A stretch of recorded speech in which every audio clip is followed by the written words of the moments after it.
आपके सामने एक मूर्त आपको नजर आ रही होगी कान्हा जी की। ये एकमात्र ऐसे शख्स हैं जिनको दुनिया में 2 माँ का प्यार मिला। बहुत नसीब वाले हैं। मैं तो ये कहता हूँ कि कृष्ण इसलिए हुए क्योंकि 2 माँ का आशीर्वाद मिला, वरना कृष्ण एक वाले के अलावा कुछ भी नहीं है। और कोई महान काम कृष्ण ने नहीं किया केवल 2 माँ का प्यार पाने के अलावा। वरना कौन सा महान काम? मटकियां फोड़ना कोई महान काम है क्या? आज भी बच्चे फोड़ते ही हैं। गोपियों को छेड़ना कोई महान काम है क्या? आज भी बच्चे छेड़ते हैं। मक्खन चुराना कोई महान काम है क्या? आज भी बच्चे मिठाई चुराते हैं। किसी राक्षस को मारना कोई महान काम नहीं हो सकता है। महान काम क्या है? उन्होंने 2 माँ की गर्भ से जन्म लिया, इसलिए वो ईश्वर हुए, इसलिए वो भगवान हुए। और ऐसा नसीब कृष्ण के अलावा किसी को नहीं है। लेकिन कृष्ण ने ये कहाँ सीखा? मैं आपको आज 16 संस्कार के बारे में बताता हूँ सभी महिलाओं को। अपने भारतीय धर्मशास्त्र में 16 संस्कारों का वर्णन है। मैं आपको बताता हूँ 16 संस्कार कौन कौन से हैं। कुछ संस्कारों को आप जानते हो। अंतिम संस्कार आपने नाम सुना होगा, मृत्यु संस्कार। ऐसे ही विवाह संस्कार भी आपने सुना होगा, पाणी ग्रहण संस्कार। ऐसे 16 संस्कार हैं जिनसे आपको मैं आज परिचित कराने जा रहा हूं। काफी लंबा समय खींच जाएगा। कुछ संस्कार मैंने निकाले हैं, मैं आपको बताता हूं।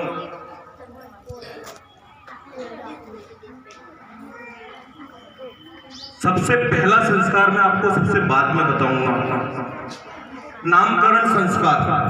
बच्चे का अपन नाम रखते हैं, वो भी एक संस्कार है।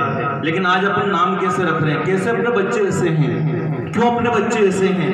क्यों अपने बच्चे ईश्वर की तरह नहीं है? क्यों अपने बच्चे चमत्कारिक नहीं है? क्योंकि अपन नाम क्या रखते हैं बच्चों के? टिंकू, मिंकू, टुट्टू, चुट्टू, कुछ भी। ये कोई नाम है? नाम हुआ करते थे। अगर मुस्लिम हो तो आमीना, फातिमा, हसन, हुसैन, ये नाम होने चाहिए बच्चों के। अगर हिंदू हो तो राम, श्याम, कृष्ण, मोहन, गोपाल, कितने नाम हैं। लेकिन आज अपन नाम नेट में सर्च करते हैं और नाम ऐसे रखते हैं बिल्कुल चुल्लू मुल्लू। चलो चुल्लू मुल्लू बचपन में तो सही है, कोई चुल्लू मुल्लू डोगरो हो गयो तो नहीं कहेगा कि चुल्लू मुल्लू बा है, हो लगेगा। रामलाल बा तो हो लगेगा कि रामलाल बा ये। आप विचार करो, टोमी, लड़की का नाम टोमी। टोमी नाम कुत्ते का सही लगता है, लड़की का नाम टोमी कैसा लगेगा जब वो डोगरी हो जाएगी? ओ टोमी माँ, कसो लगेगा? नामकरण संस्कार बहुत बड़ा संस्कार है और ये नाम आपके बच्चे का चरित्र दिखाता है। आप मानो या ना मानो, मेरा नाम महेश है, महादेव का नाम है, तो मुझे मर्यादा पता है कि मैं महादेव हूँ नहीं, पर उनका नाम है मेरे पास, मैं उस नाम की गरिमा रखूंगा। मेरे बच्चे भी पूछेंगे तो गर्व से बताऊंगा महेश नाम है। अगर मेरा नाम पुछड़ू हो तो कसू बता तगड़ बार को नाम के पुछड़ू, ऐसा सही लगता है। तो नामकरण संस्कार बहुत बड़ा संस्कार है। मृत्यु संस्कार भी होता है, पाणी ग्रहण संस्कार भी होता है। और एक संस्कार आप सब महिलाएं करती होगी, जब बच्चा पैदा होता है तो उसके मुंह में अपन शहद और वो डालते हैं उसकी घुटक देना जिसको बोलते हैं। वो घुटक कब दी जाती है मैं आपको बता दूं। अभी तो अपन क्या करते हैं, नर्स अपने हाथ में लाके बच्चा दे देती है, तब कोई भी दाई या आजकल तो घर के सदस्य उसको एक गुटका दे देते हैं, शहद का देते हैं, दही का देते हैं। लेकिन ये वास्तव में कब दिया जाता है? ये जब बच्चा गर्भनाल से जुड़ा रहे, बच्चा गर्भनाल से जुड़ा होना चाहिए, तब उसको घुटक दिया जाता है। संस्कार बहुत है, 16 संस्कार है अपने हिंदू धर्म में। लेकिन मैं एक संस्कार की बात यहाँ करना चाहता हूँ, वो है गर्भ धारण संस्कार। कपड़े देते हैं 3 या 4 महीने में माताओं को, जिनके पेट में बच्चा ठहर जाता है ना, 3 या 4 महीने में बच्चा होता है, पेट के अंदर, तब उसको कपड़े उपड़े पहनाए जाते हैं, गर्भधारण संस्कार बोलते हैं उसको। तो मैं बताऊंगा कि मोहम्मद साहब इतने महान कैसे हुए, नबी इतने महान कैसे हुए, क्योंकि उनकी माँ ने जो संस्कार उनको गर्भ में दिए। आप जब बच्चा गर्भ में होता है ना, आप इंस्टाग्राम चलाते हो, जब बच्चा गर्भ में होता है ना आप फेसबुक चलाते हो, जब बच्चा गर्भ में होता है ना आप लड़ाई वाली पिक्चरें देखते हो, जब बच्चा गर्भ में होता है ना तो आप भूत की पिक्चरें देखते हो, जब बच्चा गर्भ में होता है ना तो आप आपके पति से लड़ते हो, जब बच्चा गर्भ में होता है ना तो आप गलत जगह जाते हो, जब बच्चा गर्भ में होता है ना तो आप गाली गलौज करते हो। ये सब चीजें आपका बच्चा देखता भी है और आपका बच्चा सुनता भी है।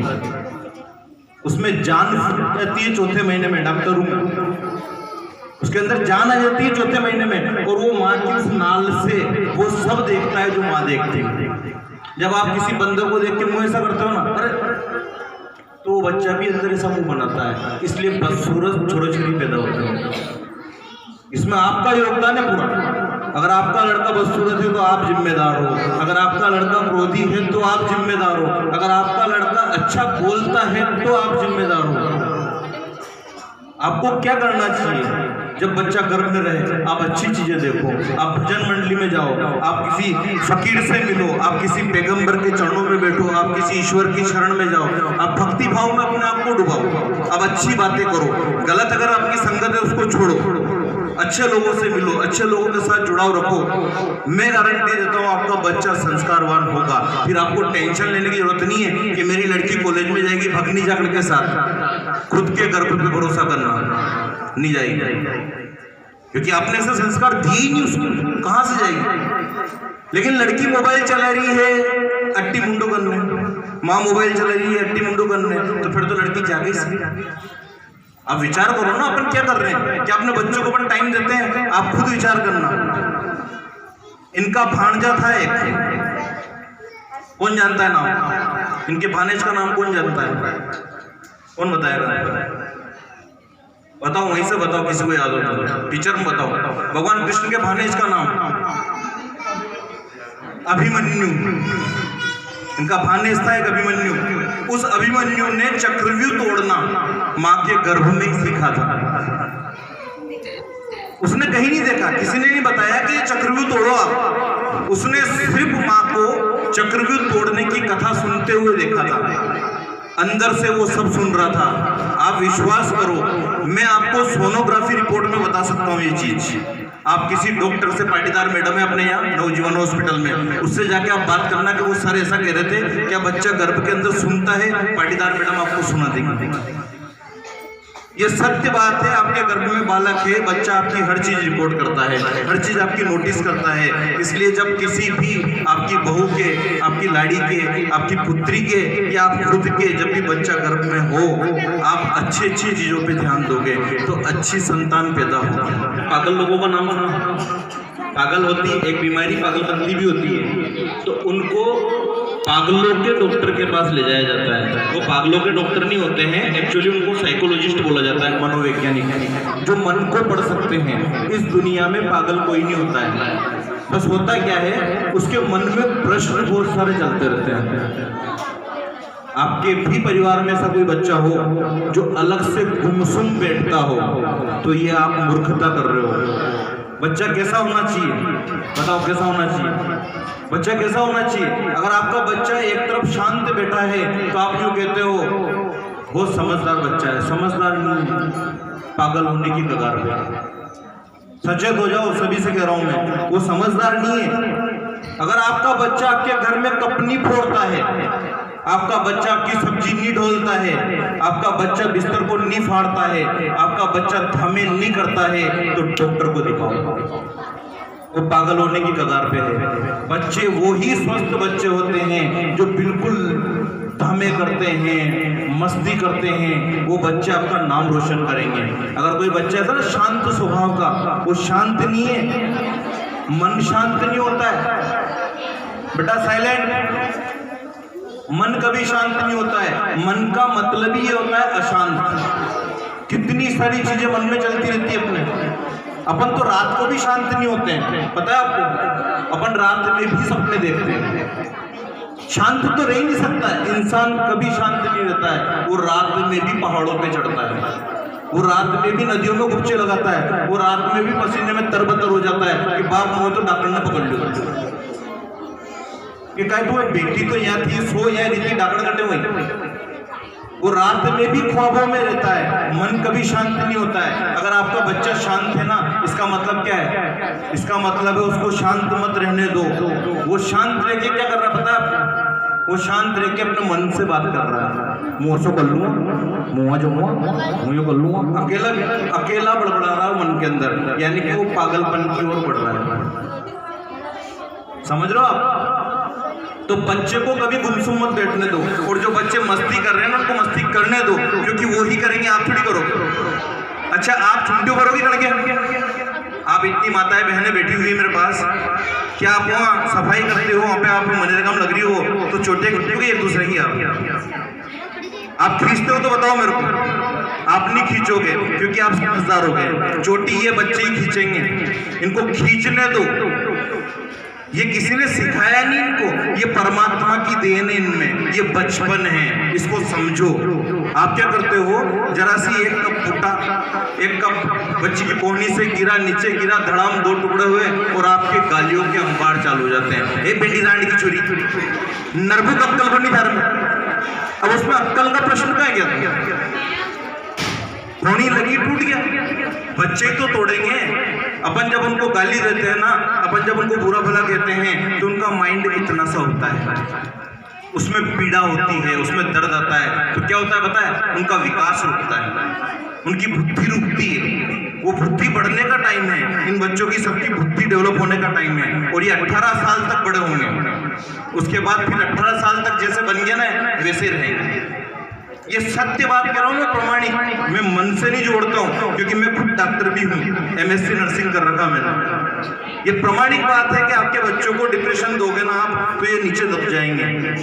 बचपन को रोंदो मत, बचपन को खराब मत करो। माँ यशोदा कितना मन मारती थी, माँ यशोदा कितना मन मार के कृष्ण के साथ चलती थी, कितना मन।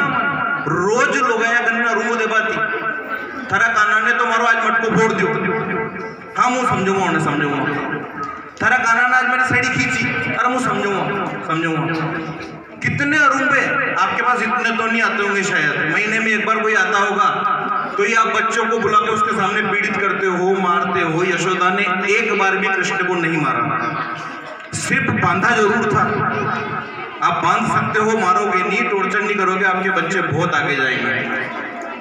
बच्चों को आपसे ज्यादा कोई नहीं समझता है माताओं, लेकिन आप जो छोटी छोटी गलतियां करते हो ना, इससे बच्चा अपना अलग दिशा में जाता है। मस्ती तो इनका अधिकार है, इनको करने दो, मस्ती आप करने दिया करो, अच्छा रहता है। जो बच्चा मस्ती करता है वो महान बनता है, और जो बच्चा चुपचाप रहता है ना वो कुछ नहीं करता है। आप खुद देखते होंगे, आपके हस्बैंड भी ऐसे होंगे, किसी के बोले डाले हस्बैंड तो आप खुद बात करते होंगे, वो मारो लोग तो बोरो डारो, आप खुद बात करते होंगे। चंट रहना जरूरी है, थोड़ा सा तेज रहना जरूरी है जीवन में। अगर आगे बढ़ना है तो आपके बच्चों को तेज बनाओ, ना कि गुग्गू बनाओ। थामना है नहीं, आप क्या करते हो, मेहमान आते हैं तब आप मेहमान का स्वागत करते हो, लेकिन आप बच्चे से यूं नहीं कहते हो कि बेटा आके नमस्कार कर, बेटा आके धोख दे, बेटा बातचीत कर, बेटा पूछ ये कौन है। मेहमान से यूं नहीं कहते हो कि आपसे मेरे बच्चों को मिलूं मैं, ये मेरी छोटी बच्ची है, ये मेरा छोटा बच्चा है। आप ऐसा नहीं करते हो। आप क्या करते हो, ए छोरा दाऊ मत कर, भाग, यही करते हैं सब। ये गलत है, उस बच्चे का अपमान है। तो इस बात का आप बराबर ध्यान रखोगे, क्योंकि बच्चे और बचपन दोबारा नहीं मिलता है। आप सबसे भी मैं पूछूं ना, इन अम्मा जी से पूछूं कि माँ था बुढ़ापा का 10 साल जीना कि बचपन का 5 साल जीना, तो ये माँ या कोई भी कह देगा बचपन का 5 साल गणा। कई कोने बुढ़ापा में हाड़ को दुखे, खांदो दुखे, कमर अटके, मुझे तो बचपन के वो 5 साल जीने जिसमें मैं मिट्टी खा सकूं। दारू खा सको आप, बच्चे खाते हैं बहुत दारू, इतना स्वादिष्ट लगता है, आप नहीं खा सकते हो। तो इस बचपन को मत छीनो, इस बचपन को तेज तर्रार होने दो। मैं अगले का, हमारे यहाँ एक स्कूल में एक प्रणाली है, करके सिखाना। बच्चे, आपके बच्चे, आपसे पूछता हूँ मैं, क्या ऐसा करते हैं घर पे? आपके छोटे छोटे बच्चे ना, कोई लड़की है तो मैडम की एक्टिंग करती होगी घर पे, मैडम बनती होगी। मैं तेरी मैम तुम सबको पढ़ाऊंगी आज। बच्चे एक्टिंग करते हैं घर पे, वो आपकी भी एक्टिंग करते हैं। मैं आज मम्मी बनी हूँ, तू पापा बन, तू मेरी गुड़िया। क्यों करते हैं बच्चे ऐसा? कभी आपने विचार किया? आखिर बच्चे वही क्यों करते हैं? मेरी लड़की है जो मैडम बनती है, हर्षिता मैडम, कहाँ गई वो हर्षिता मैडम बनती है और फिर उससे बड़े वाले भाई बहनों को पढ़ाती है। बैठ जाओ नीचे, मैं हर्षिता मैम। ऐसे क्यों करते हैं बच्चे? एक्टिंग क्यों करते हैं? तो आपको बता दूं मैं, कोई भी अपन खुद भी अपन पढ़ के जितना नहीं सीखते हैं ना, उतना देख के सीखते हैं। ये याद रखो हमेशा, देखी हुई चीज हमें हमेशा याद रहेगी, पढ़ी हुई चीज हमें याद नहीं रहेगी। दिल्ली में हमने कुछ पढ़ा वो हम भूल जाएंगे, लेकिन दिल्ली में हमने कुछ देखा, करो बाप बसो मरियो, वो उनकी गर्दन अलग होगी, उनको हाथ अलग होगी, अपने को याद रहेगा जीवन भर। क्योंकि जो देखते हैं वो ज्यादा दिमाग में रहता है, जो पढ़ते हैं वो दिमाग में नहीं रहता है। तो आपके बच्चे पढ़ के कम सीखेंगे, देख के ज्यादा सीखेंगे। तो हम उनको देख देख के पढ़ना सिखाते हैं। जैसे मेरे पास बहुत सारे खिलौने हैं, खिलौनों से हम सिखाते हैं। लेकिन आपसे ये बात क्यों कर रहा हूँ आपसे ये बात क्यों कर रहा हूँ मैं कि कई सारे नवेली कर दिया आपने पैसा दे रहे पैसे देते हैं आपको, आप देख के सिखाओ या बिना देख के सिखाओ, सिखाना आपको। ये आपसे ये बात क्यों कर रहा हूँ मैं कि बच्चे देख के ज़्यादा सीखते हैं, इसलिए कि यहाँ हमारे पास बहुत सारे बच्चे इंग्लिश मीडियम में पढ़ते हैं।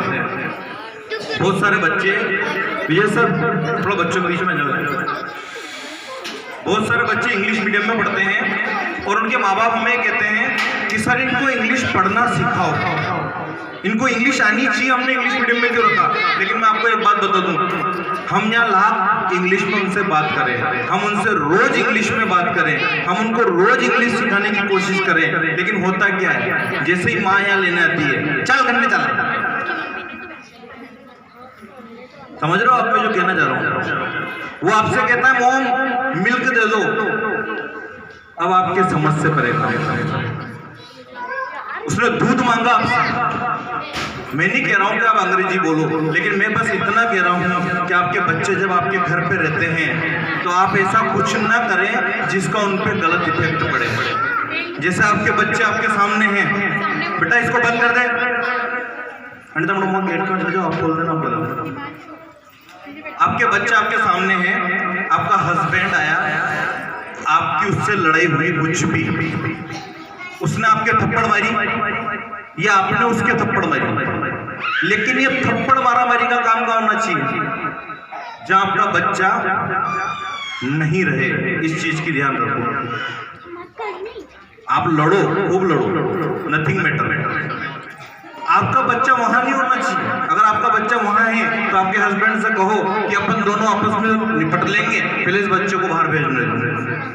क्योंकि बच्चा जो चीज देखता है ना वो चीज घुसती है, बहुत जल्दी कैच करता है बच्चा। इसलिए आप घर पे ऐसी हरकत ना करें। आप कभी किसी से बात करें ना तो बीच में करें। अगर आप एक साइड होके बात कर रहे हो तो आपका बच्चा भी एक साइड जाएगा। आप जो चीज करते हो, मैं तो कह रहा हूँ जो चीज आप करते हो ना, मेरी बालिका जाके माइक लेके घर पे बोलेगी, बहुत सी बार बोलती है, क्योंकि इसको पता मेरा पापा बोलते रहते हैं। मैं कवि सम्मेलन में भी जाता हूँ। अभी मेरा एक कवि सम्मेलन है जून में नेपाल में, और एक कवि सम्मेलन मेरा 4 तारीख को बीकानेर में। मैं जाता ही रहता हूँ। तो ये एक्टिंग करते हैं बच्चे। आप जो करोगे उसकी हूबहू कॉपी करेंगे। आपका हस्बैंड दारू पी के आता है, आपके सभी के अच्छे होंगे, मैं नहीं कहता हूँ, लेकिन जिसका हस्बैंड, आज अपने संस्कार क्या हो गए, अपन नहीं बदल पाते, अपनों को बदलना पड़ेगा। जो हस्बैंड आपको दारू पी के गाली दे रहा ना, वो हस्बैंड नहीं है, बस बैंड है। बजाओ उसको, कह देना बोले कि मार साहब ने उसको सिखाई तो आजा का लड़वा मार साहब। वो हस्बैंड नहीं है जो दारू पी के घर आ रहा है, उसको आप मना करो। और आजकल कैसे मना करेंगे, मैं 4 लाइन आपको बताता हूँ। आज क्या हो रहा है परिवेश में, तो 4 लाइनें में कवि सम्मेलन में अक्सर बोलता हूँ, आपको सुनाता हूँ कि फटे वस्त्र पहनना आज संस्कार हो गया। आपके बच्चों को देखना, फटी जींस, रिग्गे वाली जींस, फटे कपड़े पहनना आज क्या हो गया है, फटे वस्त्र पहनना आज श्रृंगार हो गया है। और लिविंग रिलेशनशिप में चोंच लड़ाना आज प्यार हो गया है। और मर्यादा इतनी गिर चुकी हम इंसानों में कि मेहमानों को को दारू पिलाना आज संस्कार हो गया है, मेहमानों को दारू पिलाना आज संस्कार हो गया है। अपने यहाँ मेहमान आते हैं, अगर दारू नहीं पिलाया तो आमनो अजावना के बुरो लग जाता है, दारू ही नहीं पिलाया। हमने बनाया है ये सिस्टम। क्या दारू पिलाना कभी संस्कार हो सकता है? क्या दारू पिलाना कभी अच्छी चीज हो सकती है? लेकिन अपन मंगवाते हैं, आपका ही भाई कोई आता होगा और आपका पति दारू नहीं पिलाए, हमारा भाई बोले तो दारू ही लाए थे। ये संस्कार बन चुका है। इन सब चीजों को टालो, दारू को अपने घर से दूर भगाओ, क्योंकि उस दारू से आपकी औलादें बिगड़ेगी। वो पिता को दारू पीता हुआ देख रहे हैं बचपन से, वो भी दारू पिएंगे, क्योंकि बच्चे देख के सीखते हैं। तो अब अपने घर का परिवेश आपको सही करना है। केवल गुरुजी अकेले कुछ नहीं कर पाएंगे, केवल मार साहब अकेले कुछ नहीं कर पाएंगे। मिस्टेक आपके घर से पैदा होती है, आप ध्यान नहीं देते हो। बच्चा कोई प्रश्न पूछता है ना आपसे, छोटे बच्चे बहुत प्रश्न पूछते हैं, तो आप उत्तर क्या देते हो पता है? ये मैंने देखा है अक्सर, बहुत प्रश्न होते हैं। मेरी बेटी के तो बहुत प्रश्न होते हैं, पापा ये जो दोनों तारे थे कल इतनी इतनी दूर थे, आज पास कैसे आएगी? बहुत प्रश्न होते हैं बच्चों के। छोटी लड़की पूछती, पापा भिंडी को भिंडी क्यों कहते हैं, गिलकी क्यों नहीं कहते हैं? ऐसे पागलपंथी वाले प्रश्न अपने बच्चे करते हैं, बहुत सारे प्रश्न करते हैं, लेकिन अपना जवाब क्या होता है? जब अगले काम करवा दे। ये गलत करते हो आप। इससे उसके मन में है ना बहुत पीड़ा आएगी, वो बहुत छोटी हो जाएगी और वो आपसे बात करना बंद कर देगी। और पता है इतनी संतानें क्यों बिगड़ती है? मैं आपको बता दूं, अभी आप इनकी माँ हो, अभी आप इनकी माँ हो, लेकिन ये जैसे ही 18 साल की हो जाएगी, या ये जैसे 18 साल के हो जाएंगे, फिर आप इनकी माँ नहीं रहोगे। क्या रहोगे बताओ? सहेली। आपको बदलना पड़ेगा, आपको उनकी सहेली बनना पड़ेगा। अगर आप माँ वाली अकड़ दिखाओगे ना तो लड़की आपके हाथ से निकल जाएगी। आपको उससे हर छोटी मोटी बात करनी पड़ेगी। बेटा तू अकेली गुमसुम क्यों बैठी रहती है, मेरे को बता। क्या तेरे को कोई लड़का पसंद है? आपको बात करनी पड़ेगी। आप सोचो कि मैं ऐसी बात इससे नहीं करूं, मैं शर्माऊं, तो बच्ची हाथ से निकल जाएगी। जब बच्ची जवान होती है ना, जब 15 के बाद बड़ी होती है, तो उसके न जाने कितनी समस्याएं चालू हो जाती है। सबसे बड़ी समस्या तो वो 7 दिन, और उसमें माँ उसका ध्यान नहीं रखती है। वो कह ही नहीं पाती कि माँ ऐसा हुआ। क्यों नहीं कह पाती आपसे? क्यों नहीं बता पाती है कि माँ मैं वहाँ स्कूल जाती हूँ ना तो एक लड़के ने मेरे को छेड़ा? क्यों नहीं बता पाती है? क्योंकि आपसे डरती है। वो डरती है कि मैंने मेरी माँ को कहा तो माँ मुझे फटकार लगाएगी कि धने की गलत कर होगा। ये डर नहीं रहना चाहिए लड़कियों के मन में। इतनी फ्रैंकली होनी चाहिए लड़कियां आपसे। माँ सुन, एक लड़का मिला था आज, उसने मेरे से कहा चल उसके घर चल। आपकी दोस्त होनी चाहिए, जैसे कंधे पे हाथ रख के बोल देती है ना लड़कियां, दोस्त दोस्त, ऐसा आपकी दोस्ती होनी चाहिए लड़कियों से। जब 15 से 18 के बीच में हो जाए, दोस्त बना लो उसको। फिर लड़की आपके साथ रहेगी, आपकी मर्यादाएं बना के रहेगी और आपका नाम रोशन करेगी। लेकिन अपन उससे दोस्ती नहीं करते, वहां भी अपनी माँ वाली दिखाते अपन, तो माँ है ठीक है। इस बात का भी आप जरूर ध्यान रखना। मैं अगले कार्यक्रम के लिए हमारे बीच में कभी आए हैं।